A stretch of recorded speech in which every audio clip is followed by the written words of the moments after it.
Olá pessoal do sétimo ano, tudo bem com vocês? Espero que estejam bem, espero que estejam, assistindo aí as nossas aulas, conforme o planejado, tá bom? Então galera, hoje a gente vai justamente, dar continuidade ao nosso assunto, reforma protestante e contra-reforma, Lembrando que na aula passada eu falei um pouquinho já sobre a ideia, e sobre um carinha chamado Martinho Lutero, que é o grande nome da reforma protestante. Porém, galera, hoje a gente vai ressaltar a doutrina dele, que é o luteranismo, e vai trabalhar também outras doutrinas que surgiram justamente com o advento da grande reforma protestante. Lembrando que cada doutrina dessa, galera, que surgia na Europa, ela vinha com seus dogmas, com seus pensamentos, com a sua regra. Então não quer dizer que todas as reformas, que todos os aspectos dessa reforma seguiu justamente o padrão estabelecido por Lutero.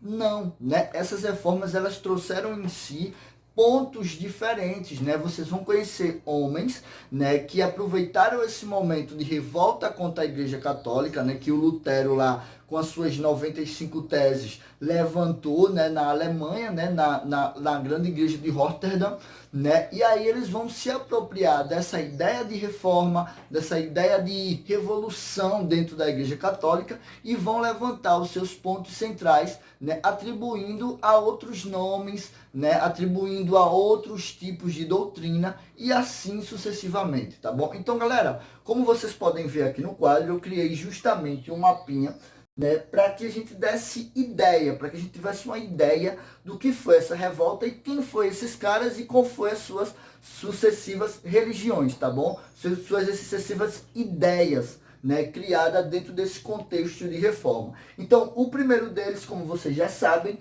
é justamente o Martinho Lutero, com a ideia do luteranismo, tá bom? Lutero ele vem justamente da Alemanha, É o foco central, o ponto central da reforma, é aonde ela ganha mais corpo, E ele é o grande porta-voz dessa reforma. Então, o seu dogma, a sua ideia é justamente a ideia do luteranismo, que tinha como característica 4 pontos central aqui, como vocês podem ver aqui no quadro.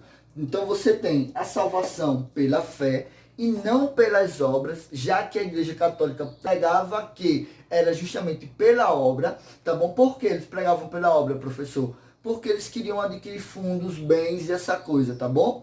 O outro ponto central era que a Bíblia é a única fonte de tudo, Então não existe dogmas religiosos para o Lutero fora da Bíblia, Então a Bíblia sagrada, as escrituras sagradas, é o grande ponto de partida, a grande ideia central do Evangelho, tá bom? Então era isso que o Lutero afirmava, tá bom? E ele pregava também, galera, 2 sacramentos apenas, que era o batismo e a Eucaristia, tá bom?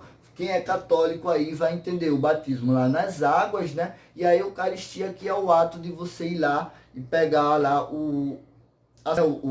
tomar, comer do corpo, tomar do sangue, É essa a ideia aí que o Lutero afirmava. Lembrando, galera, que foi a ideia do Lutero ele foi muito importante, A ideia do Lutero faz ressurgir o protestantismo que existiu lá em Roma, que estava um bom tempo parado, E o Lutero vai se aperfeiçoando aí dentro desse contexto e vai trazer à tona essas ideias, tá bom? Então, galera, ó, você tem aqui em Lutero a recusa da autoridade papal, A recusa da autoridade do Papa como chefe central da Igreja Católica, tá bom? E o culto também aos santos, Então Lutero condenava a autoridade papal, condenava o culto aos santos e condenava também a questão do celibatismo, O celibatismo é um voto aonde os padres fazem para manter a sua castidade, Ele não se envolve com mais ou com mulheres, tá bom? Então vamos lá, galera. Então a ideia central do luteranismo era justamente essa, Então o Lutero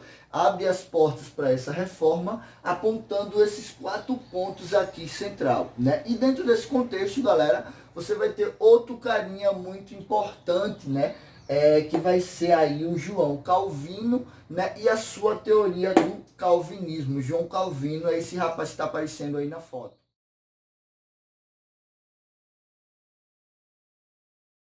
Pronto? Então, o João Calvino, galera, ele vai pregar também 4 pontos centrais da sua doutrina, tá bom? Então, a primeira era o princípio da predestinação, tá bom?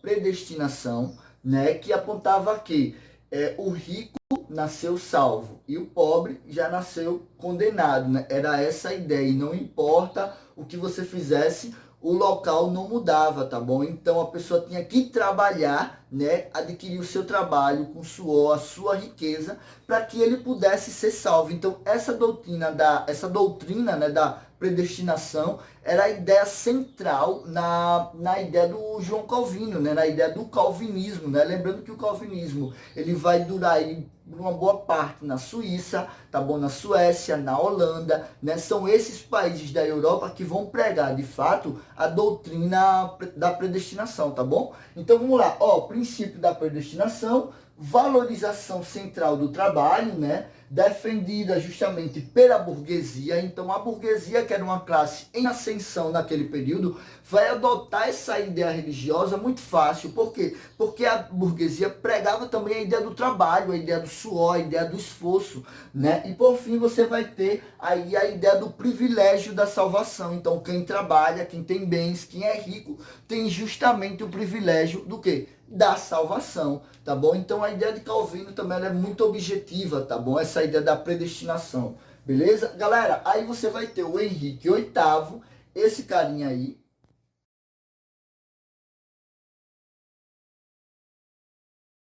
Henrique VIII, galera, a história do surgimento do anglicanismo é muito curiosa, né? Porque o que acontece? O Henrique VIII era o príncipe da Inglaterra, né? Governava a Inglaterra nesse período. Porém, tem uma história muito interessante em torno dele. O Henrique VIII, galera, ele foi um homem que casou 7 vezes, né? E o rompimento dele com a Igreja Católica é justamente por causa de um casamento, né? Até então, o Henrique VIII era casado com uma princesa da Espanha, né? Que era mulher do seu irmão. Porém, o seu irmão morreu e aí essa mulher ela não poderia ser devolvida, né? Ela ficava para o seu irmão mais novo. E quem era o irmão mais novo era justamente Henrique VIII. E ele casa, né, com a princesa da Espanha, né? E ele tem uma filha, né, que é a Maria I, a Maria I, que também vai ser rainha da Inglaterra após a morte do pai. Porém, galera, o Henrique VIII, ele queria um filho homem, né? E ele não queria mais estar casado com a rainha espanhola. O que foi que aconteceu?